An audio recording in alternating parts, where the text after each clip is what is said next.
How do you do a video on somebody that is literally the main character every time that they're in your presence? Hey, what's up? My name's Corey. Welcome to Driving on Chaos.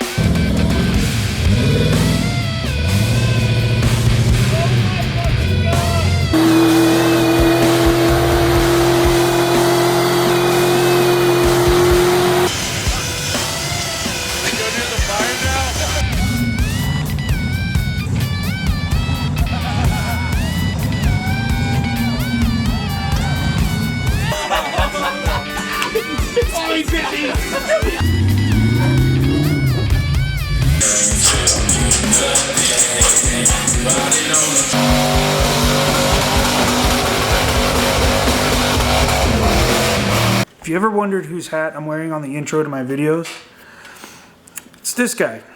I'm going to try and do this video like the Fat Electrician. I don't know if you've seen him on YouTube. If you haven't, please go check him out. If you like World War II stories, American history, just America in general, he's the one to go watch. He's probably put out some of my favorite videos about, I wish he was a history teacher when I went to school. Anyways, so today's sponsor is brought to you, I'm just kidding, I'm not going to do that. Now this video is about a really good friend of mine. His name's Guy Miller. And it's really hard to come up with some words about, to describe Guy Miller in a sense.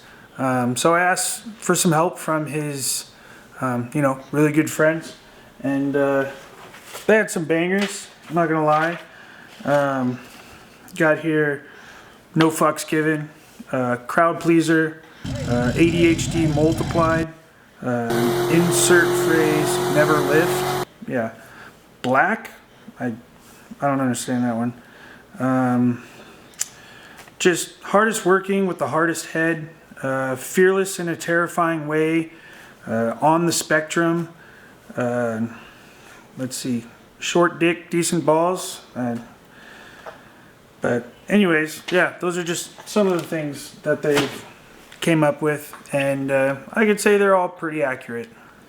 This man has some of the funniest life stories and events that you're either a part of or that you heard about. Not only is he a very humble person, very welcoming, he is also one of the biggest shit talkers and don't give a fuck attitudes that, you want around. He's the guy that if you were on the trail and you were blocking the trail, he's either going to squeeze around you in a very obnoxious way or he's going to climb over the top of you. I mean, he was, in my opinion, one of the greatest memes that ever came out of Chocolate Thunder. If you don't know what Chocolate Thunder is, go on social media, type it in. You're either going to get a sexy black guy or you're going to get some of the most shit show footage of rock crawling craziness that, I don't know, I haven't seen anywhere else that's as crazy as Chocolate Thunder gets. Now the reason why I'm doing this video is not only because I think this guy deserves a story, but there's an event coming up very soon and it's called King of the Hammers.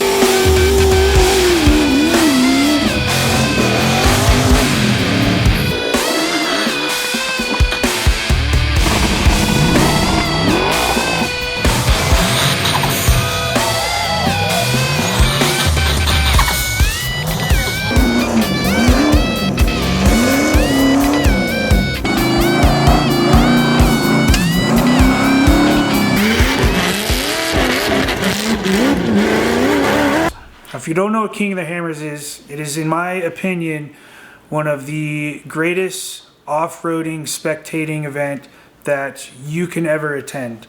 They have everything from dirt bikes doing like hair scrambles through the rocks, trophy trucks blasting by you at over 100 miles an hour, golf carts, spec class racing, the class 11 bug racing, kids mini side-by-side racing, and of course the greatest class, Ultra 4 race cars.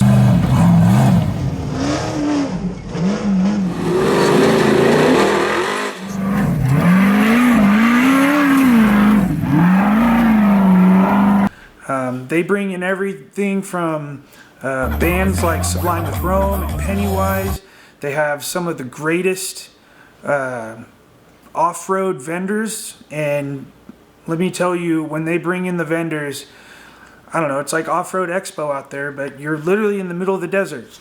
Now, the best part about this event is that when the races or qualifying or any of that stuff's going on, when that's all said and done, the trails are open for you. Most of the trails are open for you to go play in unless the big event's happening. Other than that, it's just free-for-all out there, especially at night. That trail that I told you about, Chocolate Thunder, it gets wild. When I say wild, it's like a street takeover, but you're in a canyon. And instead of just like maybe 100 people, there's thousands of people lining in the canyon and just watching people beat the crap out of their trucks, if not their trucks, each other. But beers go flying, fireworks get thrown.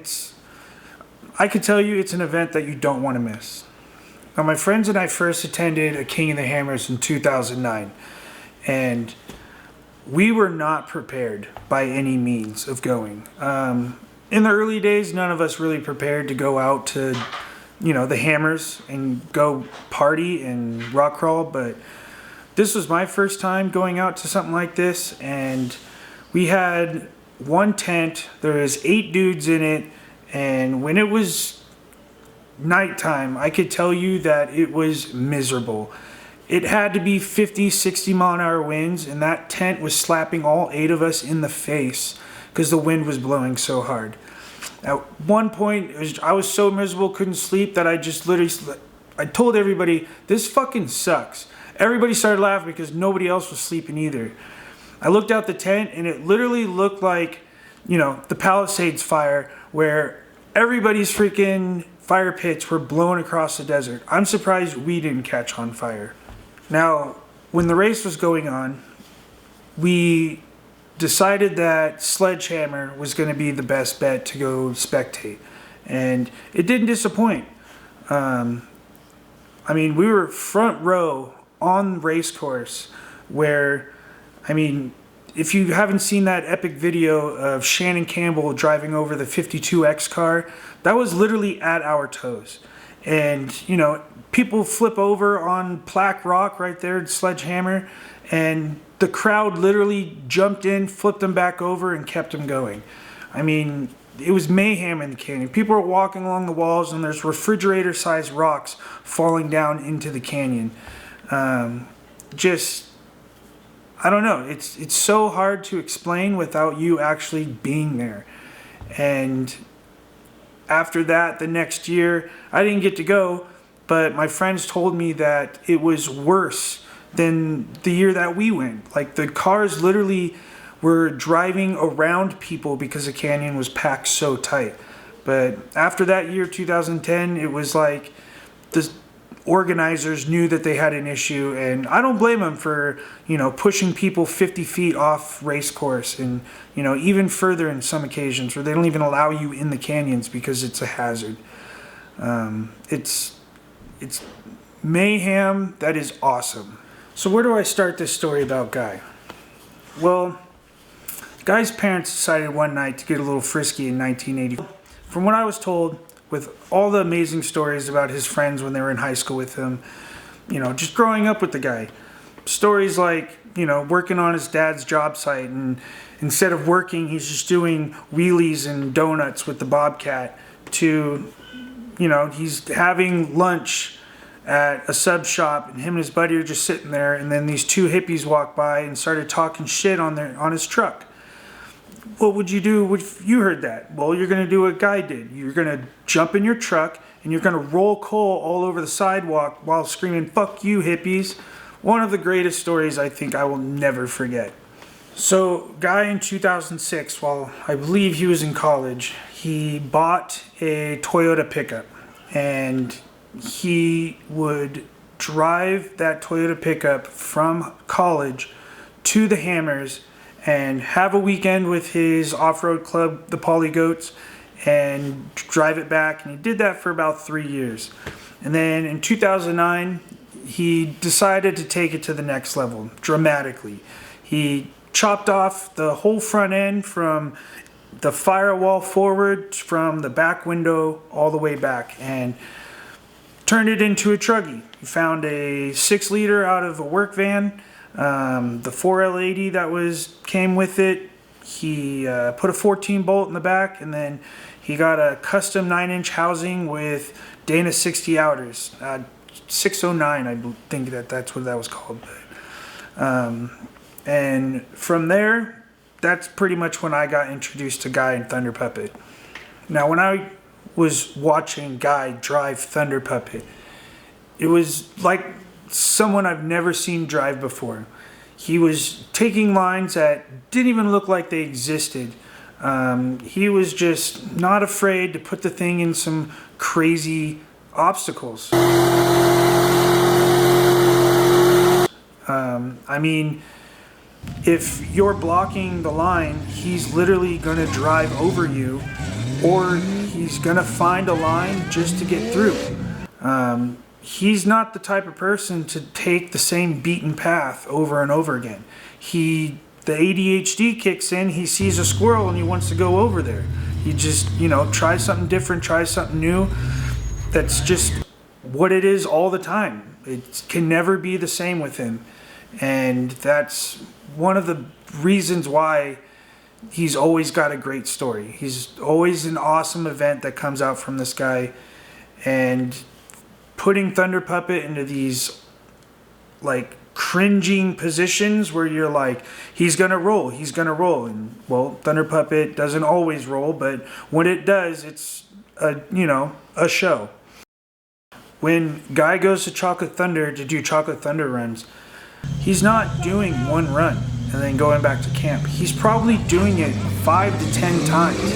And if you are in a parking lot of Chocolate Thunder, you know that it's hard to get around. Well, it's not for Guy. Guy will literally drive over you, and he will take a line that doesn't exist just so that he can keep going. I mean, I've seen the guy drive up the side of the hill where people are sitting with little fires, and he decided, no, I want to go there. So he starts driving up the hill, making people scatter. And that's just what makes Guy awesome. Whether, he's an asshole or not for doing it, I mean, it's awesome. What else is awesome is them throwing beers at him, deservingly, but that's just the whole part of it. It's just he's going to create that awesome story. Now, with the unique circle track muffler that he has on there with the custom short exhaust on it, Guy's coming. And I'm going to say if you get hit by a Guy, you're either blacked out drunk or you're dumb and you should have not been there. He's always making his presence known. He's driven at me multiple times, not wanting to hit me, but because I'm in a spot that he wants to be. And you should know that if a rock crawler's on the trail, you shouldn't be there. Now, our group of friends started a, off-road club, called ourselves the Winch Mob. The way it started is that we were at King the Hammers spectating, and we were on Wrecking Ball. We saw the recovery crew out there, and they just had no idea what they were doing. They were causing more issues than they were actually just trying to recover the vehicles and get them going. Our buddy Tyler hit up Dave Cole and said, you need help? And he's like, well, why don't you do it? And then sure enough, that's how it got to be. So Guy's favorite part about doing recovery is, recovering people back to their camp. Not necessarily, rolling somebody over and letting them keep going, but say, if you were a golf cart and you were broken in the trail and the only way to get you fixed was to get you back to your camp. Well, Guy would be happy to hook up to you, and he could tell you it's either going to roll on its own or I'm going to drag you like a boat. And he never held back. I don't blame him because, you just want to get it out. But many occasions of awesomeness where he's just boat dragging the golf carts down the trail, and golf cart tied to the back of his truck, and he's doing 40 miles an hour through the desert with it while the driver's sitting in it and he's just pumping him on. I mean, it's just the great show that you're going to get even when he's, helping somebody. Now, I got to tell this one story about how I think Guy created the best Chocolate Thunder meme ever. Chocolate Thunder, and it's just parking lot. And, Guy's squirrel mentality, he can't sit still. So he takes the high right side, and as balanced and as low profiled as Thunder Puppet is, he got to a point to where he's going to roll over. Well, for a unfortunate purple, freshly built, straight-bodied Toyota, Thunder Puppet found itself laying upside down on top of the right front fender and hood. Now, when somebody typically rolls over, you want to kind of get out of the vehicle as soon as possible. You could have anything from like leaks, to, I don't know, just unsafe in general. Well, that's not how it usually goes for Guy and his best friend Keith, who was passenger in this situation. After they rolled over, they just hung there laughing about the entire situation while, all the other spectators were, worried about them, trying to see if they needed help. They're just laughing in their faces because they just thought it was hilarious.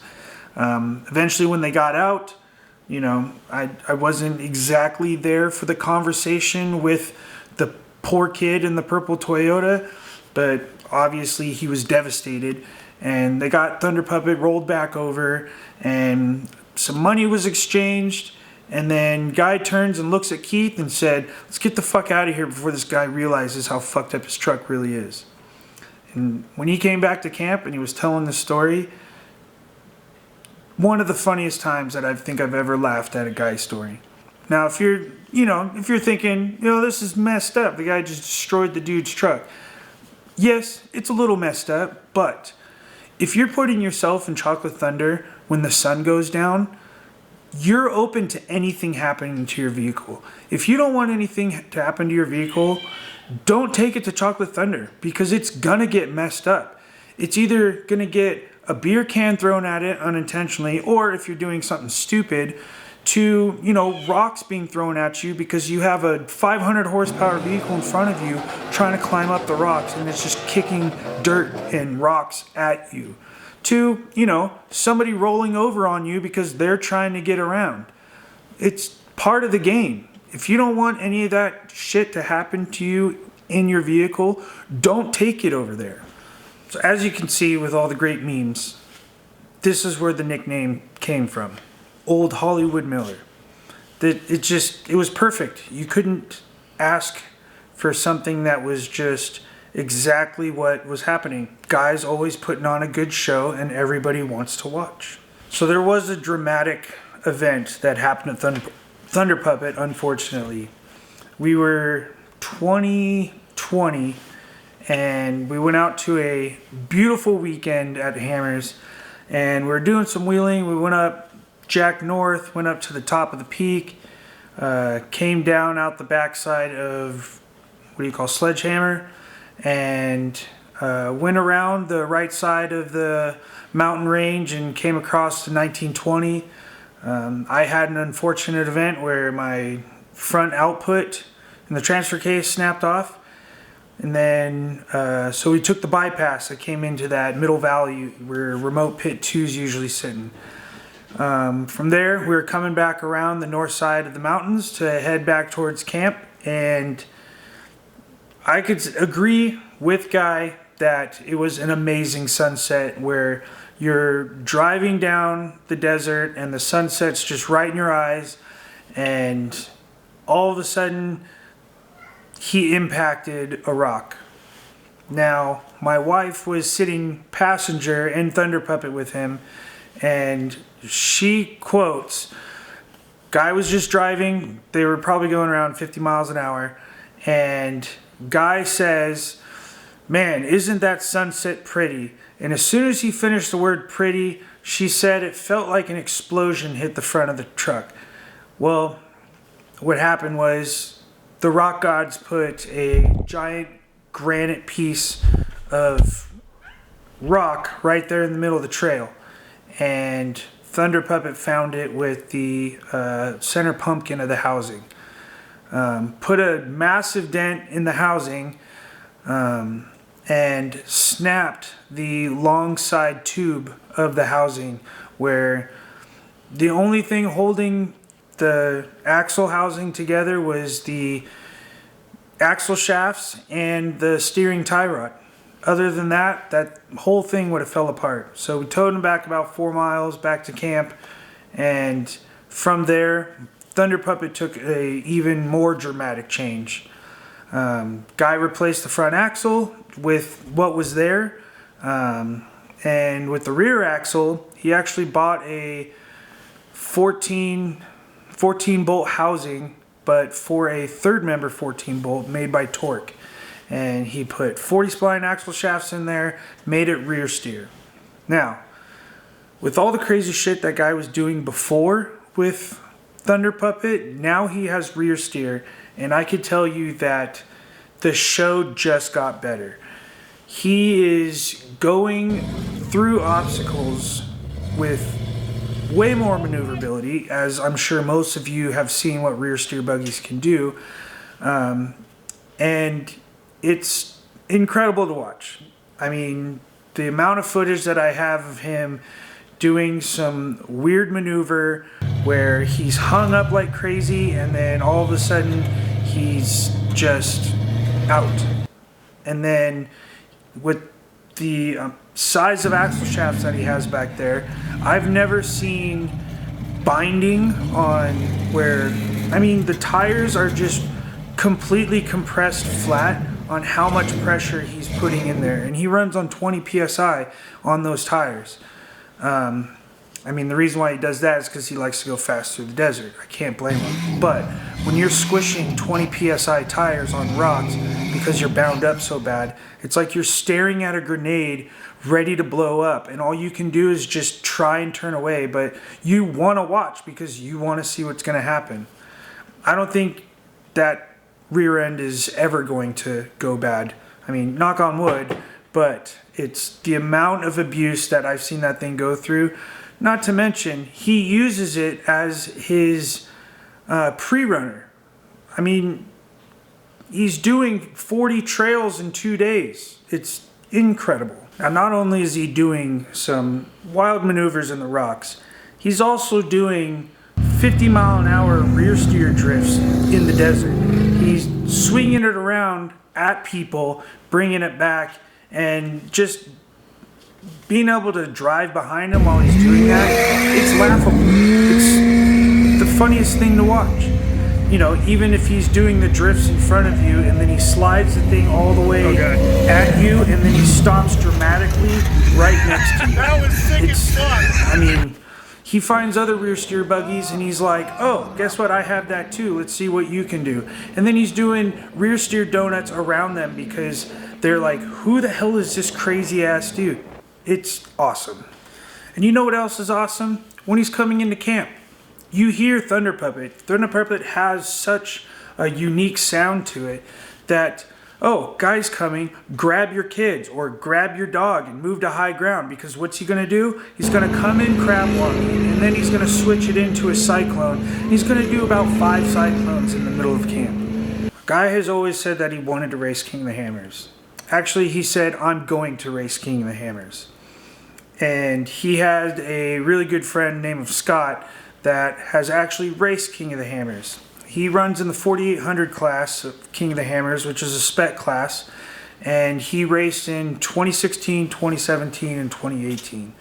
2016, Scott, he finished the race, but after the allotted time, which is a huge accomplishment in itself. I mean, sometimes less than 30% of the field finishes the race altogether. And that is just saying something. 2017, Scott actually finished in time which is an even bigger accomplishment. 2018, unfortunately, he took a DNF. You can only see that this fueled guy. He wanted this more than anything now.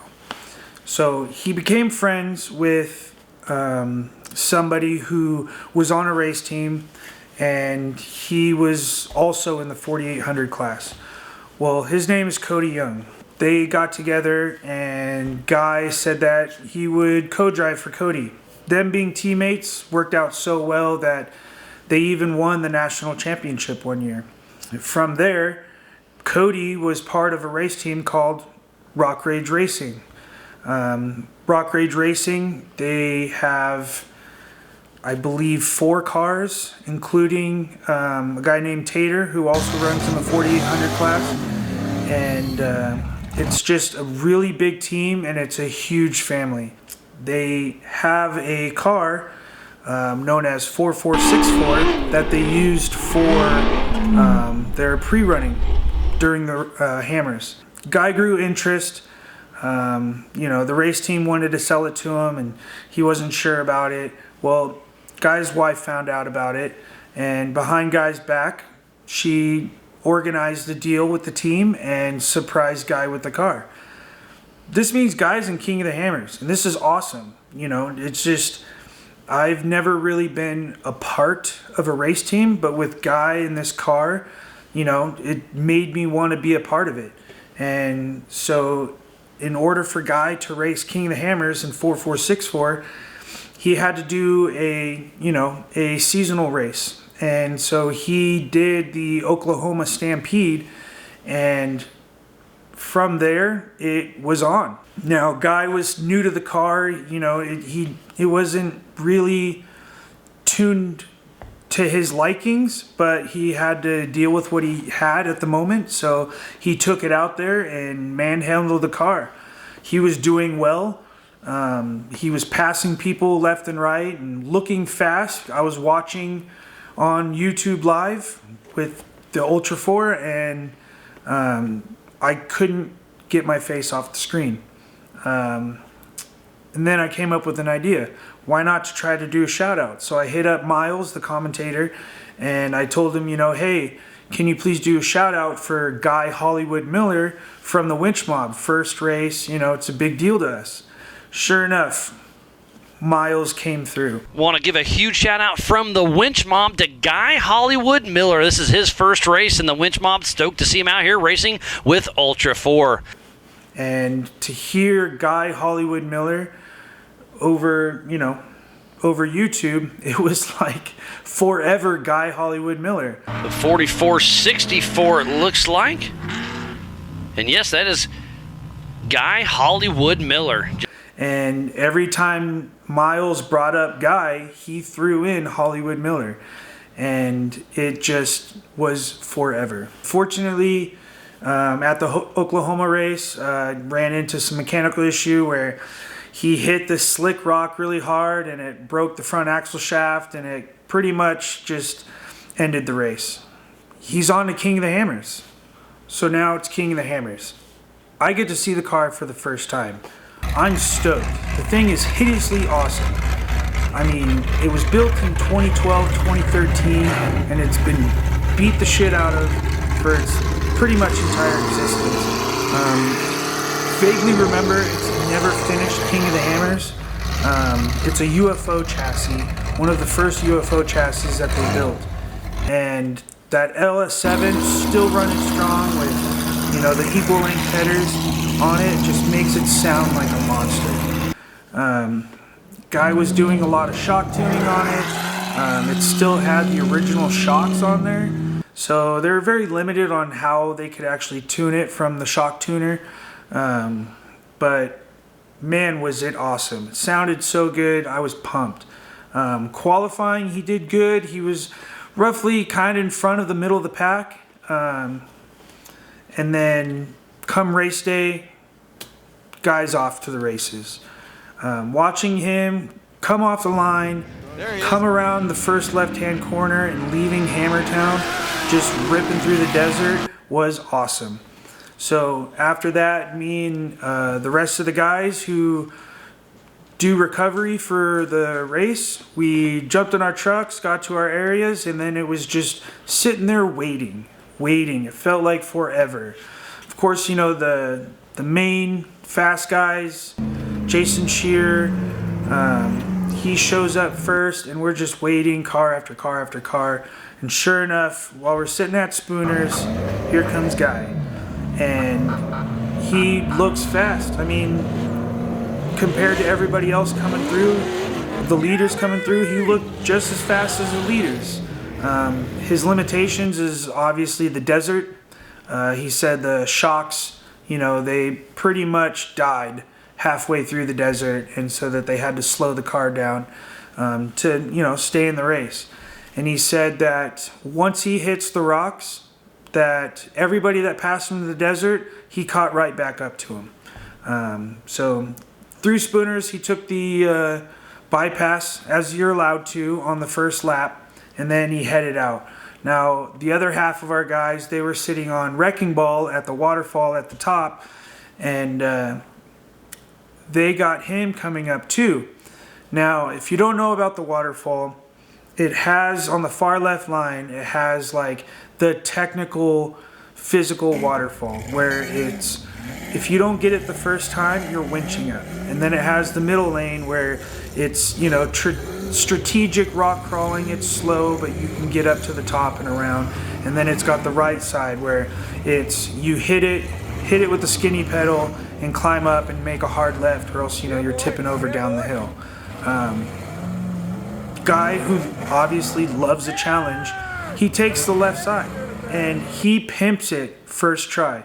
Car was awesome, and he left, finished the first rock loop, came back around Spooner's, came into the rock section that he had to go in for the second lap, and just smooth, all around smooth. It was so awesome to see him. We didn't get to see him finish, but he came in, finished 19th within time at like 10 hours and something minutes, and couldn't have been more excited for him. Both of them were dead. Keith just wanted to go to bed. Keith is his co-driver, best friend.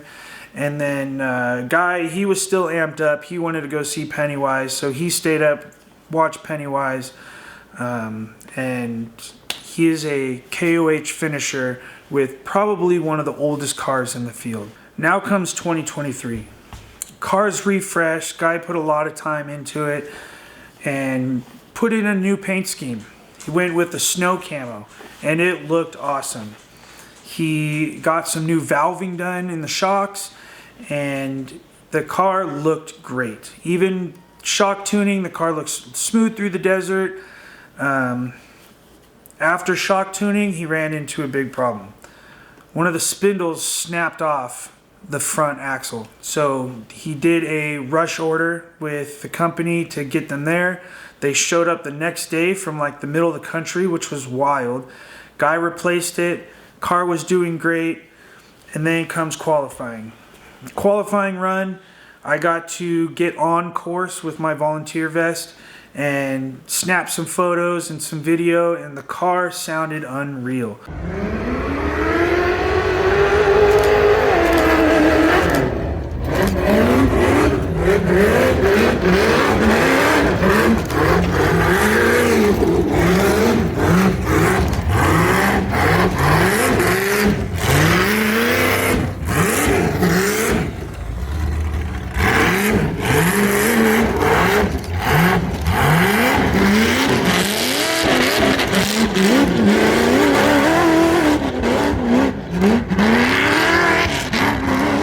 I didn't get to see him until, you know, minute or two later, and I heard the crowd just go, "Oh!" I was like, what did I miss? And I turned and I looked down at the finish line, and race car is sitting on its side. It's Guy. The live feed got everything. It was crazy. He tried to do like a tabletop launch off the finish, and as he hit the sand, the front axle clipped a rock and ass over tea kettle onto his roof. Now, the car was fine, except for You know, some control arm bolts were bent, and then the front bash bar that the steering ram sits on was really smashed in. So they got to cutting, they got to replacing, got the car ready. Come race day, guys ready to go again. The car looks great, sounds great. They take off. They go through the entire desert lap. Me and the guys are sitting on Thor's hammer, and we're able to hear radio chatter for the race team. And then we hear, just as they enter through the first rock trail, they broke the other spindle on the other side. Now, should have you replaced that one too? Yeah, probably, but you know what? That's how racing goes sometimes. But unfortunate event, they took the DNF. They just didn't even want to bother trying to replace the spindle, running to remote pit 2 where they were at, running back with the spindle. It just, guy was done. 2024. Car has a new livery again. Solid green. It's like a metallic green, and it looks great. Got the orange lettering for the sponsors and for the numbers, and cars never looked better. Shock tuning again looked great. Car felt better than it ever has. Got some sponsorship. Being part of Rock Rage, they're actually sponsored by Yokohama. Yokohama offered him some new prototype tires, and he said, sure, you know, I'll take anything that's free. And then they said, well, we only have an 18-inch rim size tire. Well, guy's like, well, where am I going to get an 18-inch rim? So he came across Vision. Vision said we had a prototype 18-inch rim that's a non-beadlock. But because of the aggressive lips that they have on there, that the tires just won't come off unless it's a special tool. Or you're going to have to cut the tire off the rim. Guys, prototype Yokohama on prototype Vision rims, non-beadlock. In a, 10, 11-year-old car, pretty much. And so it was off to the races. They took off. Me and the Winch Mob, we didn't do recovery that year. We were just pretty much dedicated to making sure Guy had all the help he needed for his race. Rock Rage again, they had everything that you could ask for to support a race car, and having Guy part of the team too was just, everything was there for him. Doing awesome. He said that he only got one flat with the tires, and he said it was 100% his fault. He tried to drive around a rock and he cut it too close and clipped the rock with the tire. That was the only problem he had with the tires the entire race. If it wasn't for that, he would have still been on the original tires, which Yokohama put out that, you know, anybody finishes top 10 with the original tires they started with had some kind of big bonus. But Guy didn't let that get to him. He just wanted to, you know, run his race. He wanted to get the car to the finish line. He wanted to finish before the sun set. Well, he did that. He did that in like 8 minutes, or 8 hours and 30 minutes. Awesome. I mean, with everything said and done, the rear axle housing has always had a cracking issue, and the housing just kept cracking. They even tried welding it at one of the pit stops, and Guy said, screw it, it's do or die, I don't care. And so he just went off with the cracking axle housing and finished the race. That thing is a beast. Guy's a beast. He's one of the better drivers that I could ever come across. Now, for the main reason for this is that Guy is racing King of the Hammers 2025. He is racing for Rock Rage Racing, and unfortunately the owner, Brian Caprera, medical issue, so he's not going to be able to drive his car. Well, he told Guy, you're racing my car. So Guy is racing Eternity, which is the top of the line UFO car that Rock Rage has. And I've heard nothing but it's stupid fast. And from the footage that I've captured of this car, it's a big car. It's super wide, but it is a tank. That thing pushes through everything. And with guy behind the wheel. I mean, he's going to have the desert speed that he's always should have had, and he's going to have the strength of this car. I hope it's top 10. We all want first place. We all want him to show all these other guys up. But, anything could happen. I only hope for a good, smooth race for this guy. Now, Guy's doing a live feed on his YouTube channel. He's going to let me know. I'm going to put, his YouTube channel right here.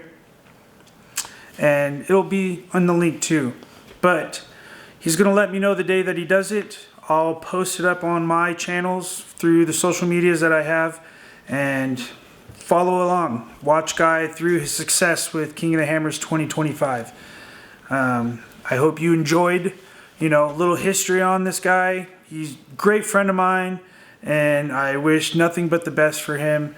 I hope and wish that, yes, he will get to that top 10 finish.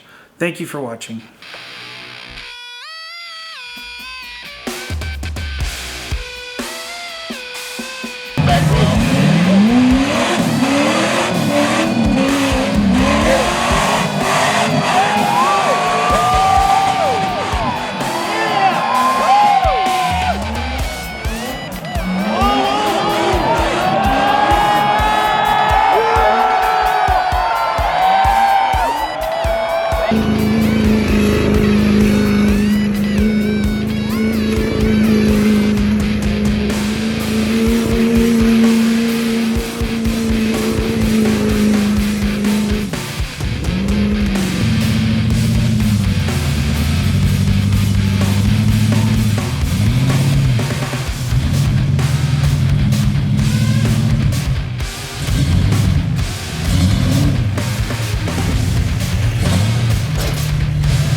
That's how you do a burnout. It was not in my truck. I don't know.